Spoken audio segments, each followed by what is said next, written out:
طبعا نيجي للفقره الاساسيه البناء بتاعنا، هو الذهب. يمكن الذهب الفتره اللي فاتت بدا يتحسن.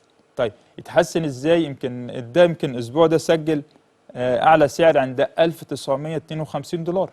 طيب اما وصل 1952 دولار هو اتحسن ازاي بقى؟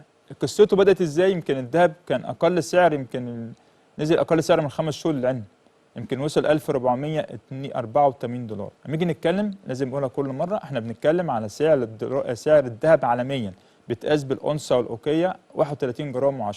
يبقى الرقم اللي قلته دلوقتي اللي هو سعر الذهب عالميا 1940 هو سعر ايه؟ الأوكية هي كام؟ 31 و10 تقريبا. لو قسمت السعر ده 1940 دولار على سعر وزن الأوكية هديك سعر الدولار عالميا بالظبط حوالي 61 دولار وكسر، قول 62 دولار. يبقى انت لما يجي حد يسألك يقول لك سعر الدولار او سعر انا اسف الذهب عيار 24 عالميا كام؟ هتقول له سعر الجرام 24 عالميا حوالي 62 دولار. لو رحت اي دولة حضرتك وسألت على سعر 24 الوزن بتاعه والسعر بتاعه كام، هيديك 62 دولار. انت تضرب سعر المصري هيديك سعر الحقيقي، يبقى سعر حقيقي للجرام في مصر 24 كام؟ 62 دولار. اضرب سعر البنك الطبيعي هيديك السعر الحقيقي.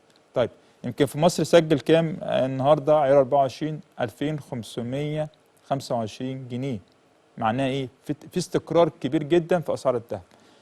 يمكن من اسبوعين لو لاحظنا كان في ارتفاع شديد، واحد يقول لك ايه يمكن الذهب ارتفع 300 جنيه ازاي مش عارف ايه، يجي للبورصه العالميه ما فيش اي حاجه حصلت. يمكن الفاصل بتاعنا يمكن بنوجه المشاهد ايه بقى؟ لما حد يلاقي السعر الذهب مرتفع في مصر ولا منخفض ما تتعبش نفسك، اعرف السعر العالمي للبورصه كام. يعني زي ما انا قلت لحضراتكم السعر العالمي دلوقتي كام في شاشه البورصه العالميه. شاشه البورصه العالميه دي على مستوى العالم هتلاقي السعر 1940 دولار، ده سعر الاونصه.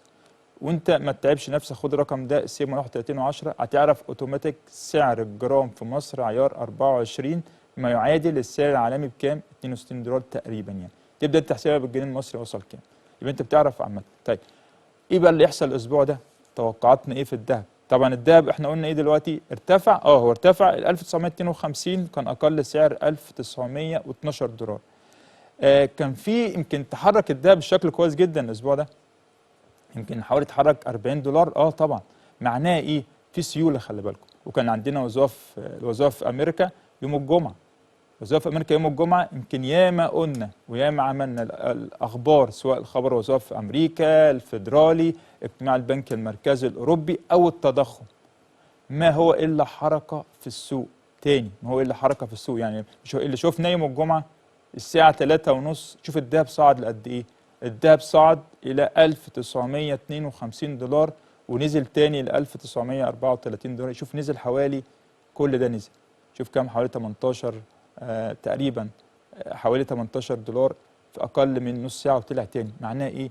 الاخبار ما هي الا حركه. حتى خبر الفدرالي اللي جاي الناس تيجي تتكلم من دلوقتي بقى، هو خبر الفدرالي الجاي. يمكن السؤال ده جالي الاسبوع اللي فات من بعض الناس المتابعين، بيقول طب الفدرالي بقى الجاي هل توقع الذهب هينزل؟ توقعاتك ايه؟ مفيش حد يتوقع ايه اللي هيحصل في الفدرالي في الذهب او في الدولار، لا احد يتوقع.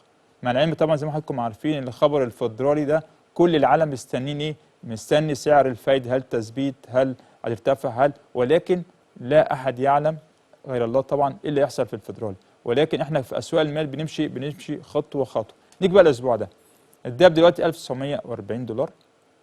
تحسن الذهب لو الذهب طلع الاسبوع ده فوق 1950 دولار في احتمال الذهب يرتفع الى 1960 و1970، ولكن الارتفاع القوي للذهب 1980 دولار. طيب النقطة اللي وراها الذهب امتى نشوف الذهب منخفض؟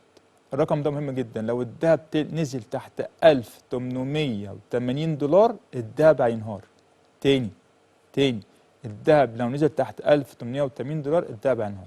ولكن الذهب حاليا ايه؟ مستقر ايه؟ بيتحرك في اتجاه يعتبر عرضي من 1880 الى 1980.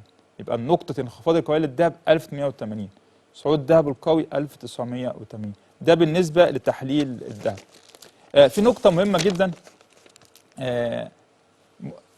طبعا مؤشر الدولار الفتره اللي فاتت يمكن زي ما حضرتك شايفين على الشاشه اهو، انا جايب لكم اقوى 8 مؤشرات على مستوى العالم في العملات.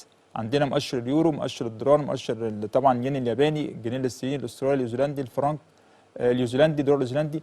اقوى 8 عملات على مستوى العالم، اقوى مؤشرات على مستوى العالم في العملات. هل تعلم ان مؤشر الدولار مرتفع عالميا يمكن من 3 شهور؟ طب ازاي؟ الدولار يمكن اليورو امام الدولار متحسن امام اليورو من 3 شهور. يمكن لو شفنا كده، طبعا الصوره مش واضحه بس هي فيها معناها، هتلاقي مؤشر الدولار اقوى مؤشر حاليا مقابل الثمان عملات. قدام منطقه اليورو هو مرتفع من 3 شهور. يمكن وصل اليورو دولار 7 سنت و56، يمكن هو الشاشه هي باينه قدامنا اهي. قدام منطقه اليورو دولار 7 سنت و76 حاليا. طيب الين بقى، يبقى الدولار متحسن امام الين من كام؟ من 10 شهور، يمكن سجل الى حوالي 146 ين و29 نقطه. يبقى معناها ايه؟